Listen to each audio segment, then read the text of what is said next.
Boa noite, abençoados. Boa noite, povo de Deus. Uma vez mais estamos aqui para darmos esclarecimento a respeito da palavra de Deus, desta palavra que é vida, que é renovável, é imutável, inefável. A palavra que nos transborda dia por dia, por ela que nós vivemos, nos movemos e existimos, né? Que é a própria palavra, que é o próprio Cristo. Portanto, vamos junto uma vez mais nesse passeio, nesses mistérios de Deus através da sua palavra. E quero aqui desde já agradecer a todos aqueles que tiram algum tempinho para dar uma olhadinha, para verificar o vídeo. Isso é importante, viu? Eu desejo que pelo menos uma ou duas pessoas vejam e entendam e compreendam o que é as maravilhas da palavra de Deus. Portanto, eu quero desde já aqui te agradecer a cada um daquele que tirasse um tempinho para dar uma olhada e injetar em si mesmo, né? Absorver este pensamento a respeito das Santas Escrituras, da Santa Palavra de Deus, né? Então, vamos fazer uma oração para que o Espírito Santo nos guie e nos direcione a revelação da sua palavra. Pai Santo, querido Deus, em nome de Jesus Cristo, eu te louvo e te agradeço, Pai, deste momento, Senhor, por esta oportunidade, Senhor, que o Senhor nos dá por este dia, meu Pai, já este horário da noite. Nós cremos que uma vez mais somos vencedores em Cristo, afinal, o dia já foi entregue a nós e já vencemos. Portanto, a tua palavra é confirmada que somos mais do que vencedores em Cristo Jesus. Amém? Glória a Deus. E eu quero começar com Lucas, no capítulo 23, no verso 34. O verso 34, é muito importante isso aqui. Olha o que está escrito. Jesus disse: Pai, perdoa-lhes, pois não sabem o que estão fazendo. Então eles dividiram as roupas dele, tirando sorte. Vou ler novamente. Jesus disse: Pai, perdoa-lhes, pois não sabem o que estão fazendo. Então eles dividiram as roupas dele, tirando sorte. Amém? Então, esta é uma das partes mais importantes das Escrituras. É este momento onde Jesus ele já está nos seus momentos finais, enquanto vida teve como homem existencial em cima desta terra. E neste momento que ele fala isso, ele diz: Pai, perdoa-lhes, pois eles não sabem o que faz. Ele está fazendo aquilo que Adão não fez lá no começo. Observe que ele pede perdão pelos pecadores, pelas pessoas que estavam ferindo, zombando, escarnecendo dele naquele momento, e por todas as gerações, aquelas que já teriam sido consumadas, que haveriam de vir. Ele estava pedindo para que o Pai perdoasse, e como se isso não fosse o bastante, ele estava dizendo: Pai, considere o que eu estou fazendo por eles. Ele não só disse: Pai, perdoa-lhes, como em um ato propiciatório ele também disse: Pai, então considere o que eu estou fazendo por cada um deles, porque eles mesmos não podem, eles mesmos são incapazes de justificar por si mesmos. Então, neste momento que é tirado suas vestes, que é repartida suas vestes, e Jesus ali na cruz ele fica completamente nu, isto aponta lá para o comecinho, onde Adão ele peca transgredindo a lei, e é só depois que ele peca que ele vai olhar para o seu pecado e vai lhe enxergar completamente nu. Só que em nenhum momento ele disse: Pai, me perdoe. Ele não falou isso. Olha só que interessante. Jamais ele disse. Ele sabia que ele tinha errado, pois ele tinha visto a nudez dele. Ele sabia que ele tinha pecado. Ele sabia que ele tinha transgredido uma lei de Deus. Mas em vez dele pedir perdão, ele simplesmente colocou culpa na parceira que estava com ele. Olha só. Então, desde o começo, há sempre uma necessidade muito grande do perdão dos pecados. Porque ele não olha o seu coração, nem pede perdão por isso. Ele simplesmente bota a culpa. Foi a mulher. E a mulher diz, não, foi a serpente. E por azar da serpente é que não tinha mais ninguém para ela botar a culpa. A pessoa, meu irmão, quando está em pecado, ele nunca olha para si. Ele sempre olha para o erro do outro. Entendeu? Ele sempre olha para o outro. Você compreende? Ele jamais olha para si. Então o homem nunca teve essa condição de olhar para si mesmo. É por isso que desde o comecinho o nosso Deus, ele matou um animal para justificar aquele Adão naquele momento, para cobrir o pecado de Adão. Ou seja, então desde o começo que há uma grande necessidade do perdão dos pecados. Porque o primeiro homem, Adão, jamais ele olhou para si e disse, Pai, perdoa, pois eu errei e pequei.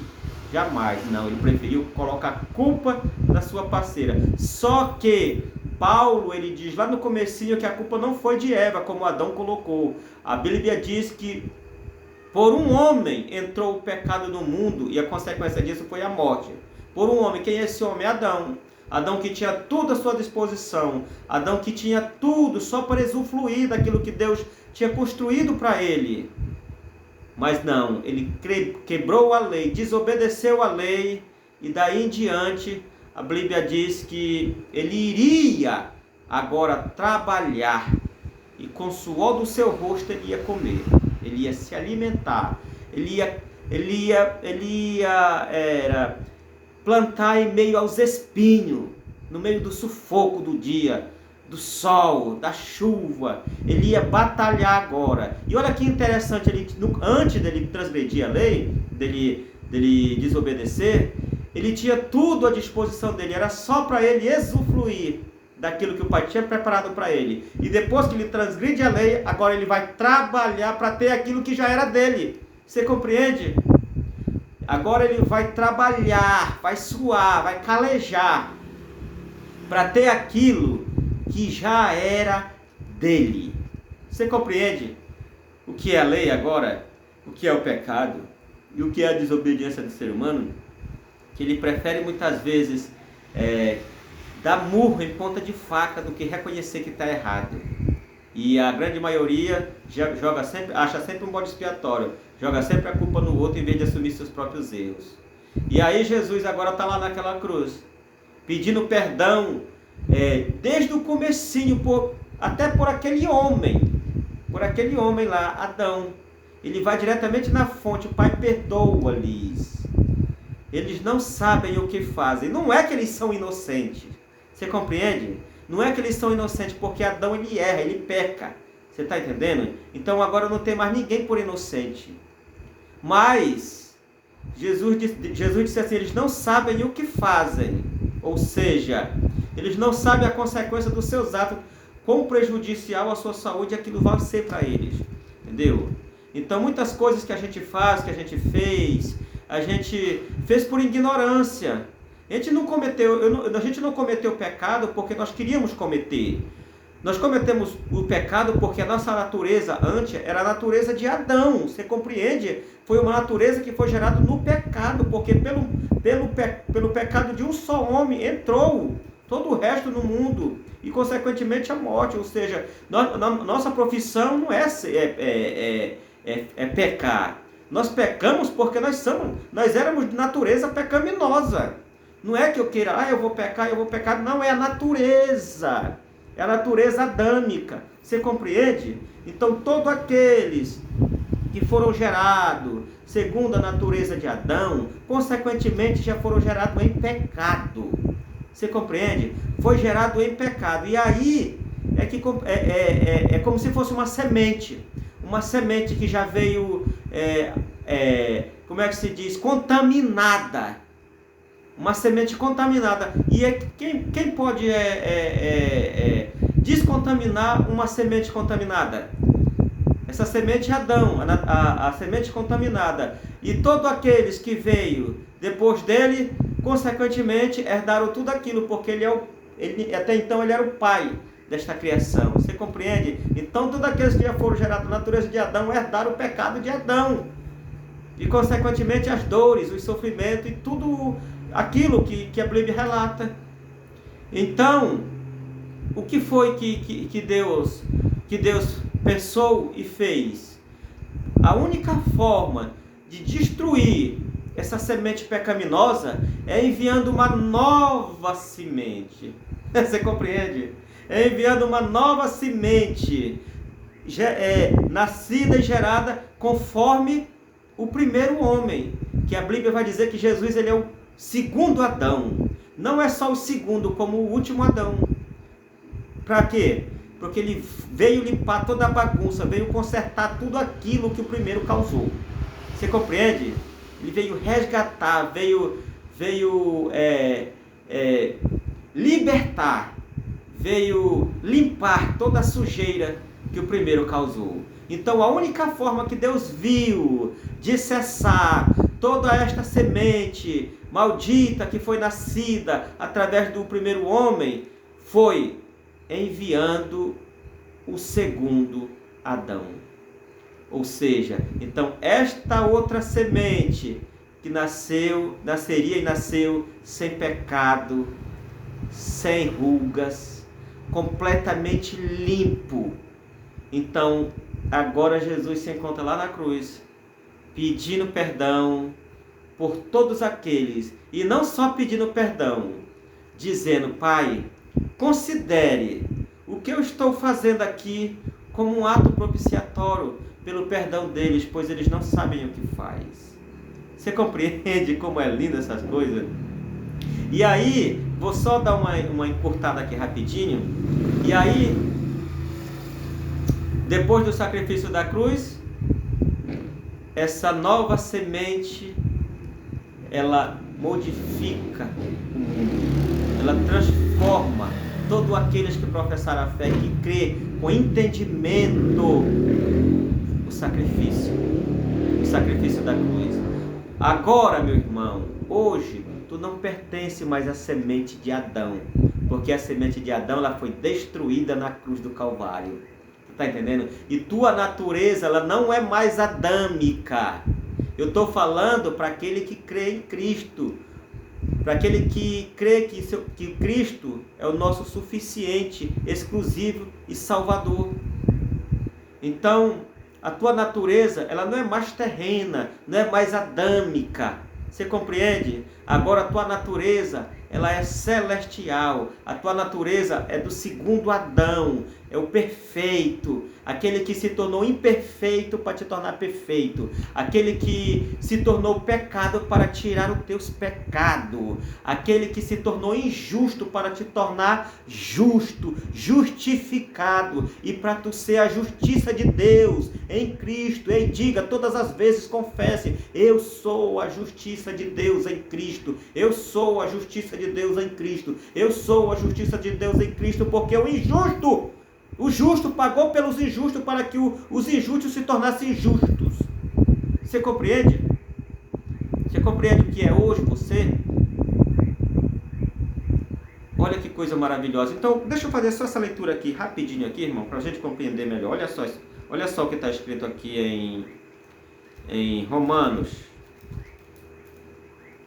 Romanos, no capítulo 5...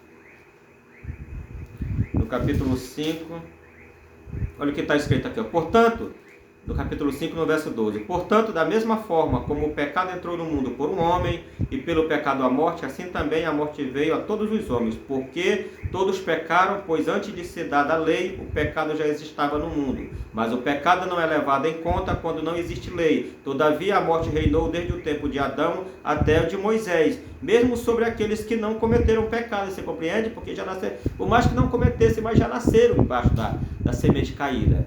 Então, Todavia a morte reinou desde o tempo de Adão até o tempo de Moisés, mesmo sobre aqueles que não cometeram pecado semelhante à transgressão de Adão, o qual era um tipo daquele que haveria de vir. Entretanto, não há comparação entre a dádiva e a transgressão. De fato, muitos morreram por causa da transgressão de um só homem, mas a graça de Deus, isto é, a dádiva pela graça de um só, Jesus Cristo, transbordou ainda mais para muitos. Não se pode comparar a dádiva de Deus com a consequência do pecado de um só homem. Por um pecado veio o julgamento que trouxe a condenação, mas a dádiva decorreu de muitas transgressões e trouxe justificação. Olha que coisa linda, que coisa maravilhosa. Vou ler o verso 18. Consequentemente, assim como uma só transgressão resultou na condenação de todos os homens, assim também um só ato de justiça resultou na justificação que traz vida a todos os homens. Que coisa maravilhosa, né? Então, hoje a tua natureza, ela não é uma natureza mais caída. A tua natureza é uma natureza celestial, uma natureza do céu, uma natureza de cima. Você compreende, irmão? Você não está mais debaixo da lei, porque a lei era a força do pecado, o pecado era a força da lei, assim. Mas hoje você está debaixo da graça. Você crê? O que é graça? Um favor imerecido. É como se eu estivesse numa esteira ou numa subida, tentando fazer com meus próprios esforços. Mesmo tentando, eu nunca conseguiria pagar essa dádiva, essa graça que Deus fez por mim. Não foi pelo meu esforço, não foi pelo que eu fiz ou que eu irei fazer. Foi por aquilo que Cristo fez por mim. Mesmo eu sem merecer, mas Ele me amou primeiro. Mas Ele te amou primeiro. Entendeu? Não é sobre você, nunca foi sobre você. Nunca foi sobre mim. Sempre foi sobre o Cristo.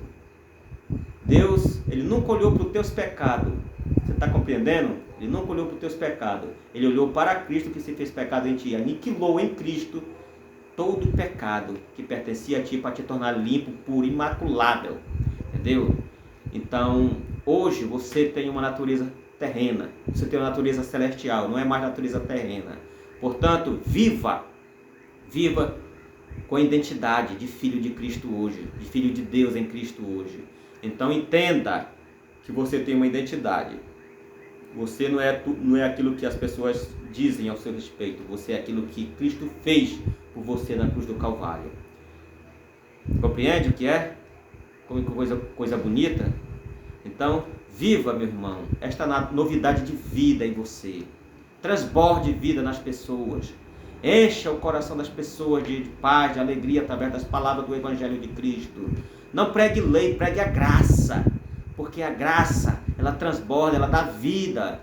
Paulo, ele pregou, ele foi açoitado, teve os dedos arrancados, foi apedrejado, aprisionado, simplesmente por pregar a graça de Deus. Não é sobre você, é sobre o Cristo, que fez tudo por você, que fez tudo aquilo que tu não poderia fazer, que te justificou, te limpou, te redimiu. Compreende? Aqui, ó, entendimento, entendeu? Compreendes? A palavra iluminação ou luz no original, ela quer dizer entendimento, viu? Então, que você tenha esse entendimento em Cristo Jesus, porque é uma riqueza. A maior riqueza não é o que está fora, é o que está dentro, é aqui, ó. Entendeu? É aqui, ó, sua mente em Cristo Jesus fixada todos os dias para aprender as boas novas e viver essa novidade de vida. Portanto, tu não pertence mais à natureza de Adão. Compreende? Porque a natureza de Adão foi cessada, foi parada para dar lugar à nova semente, que é o próprio Cristo. É por isso que hoje você tem que nascer de novo, nascer nesta semente, nesta novidade de vida. É por isso que todos aqueles que estão em Cristo, novas criaturas são e tem que ser. Eu não posso estar em Cristo vivendo a natureza antiga. Cristo já fez por mim, para me transformar e me fazer entender como viver nessa novidade de vida. Então compreenda isso direitinho, porque isso é muito bom e é libertador para a tua mente, para o teu coração. Viva essa novidade de vida, entendeu? Seja esta semente agora uma semente boa, essa semente agora que morreu e agora germinou uma nova criatura e vai gerando fruto, frutificando a vida de muitos por aí afora. Então, uma noite abençoada para você, cheia de luz, cheia de paz. Que o Espírito Santo de Deus a cada dia renove a tua mente, o teu entendimento, transborde a tua vida e que faça nova em você todas as coisas, porque só Deus, do Espírito Santo, tem o poder de fazer nova todas as coisas dentro de você. Viva essa novidade de vida, compreenda que toda a glória de Deus, ela não está fora, ela está dentro. Cabe você olhar para si e transbordar todos os dias. Em nome de Jesus Cristo, Deus te abençoe, meu amado. Deus te abençoe, minha amada. Receba isso e viva essa novidade de vida. Viva da fonte da cura. Viva daquele que é a verdade, que é o caminho, que é a vida. Beba desta água. Cure-se em Cristo todos os dias. Transborde nas pessoas a cura que há em você através de Cristo. É a fé, meu irmão. É a fé que nos move, que move montanha, que cura tudo. É a fé. E aí você se torna uma nova criatura, uma novidade de vida, uma nova espécie de humanidade em Cristo Jesus. Amém. Oh, glória.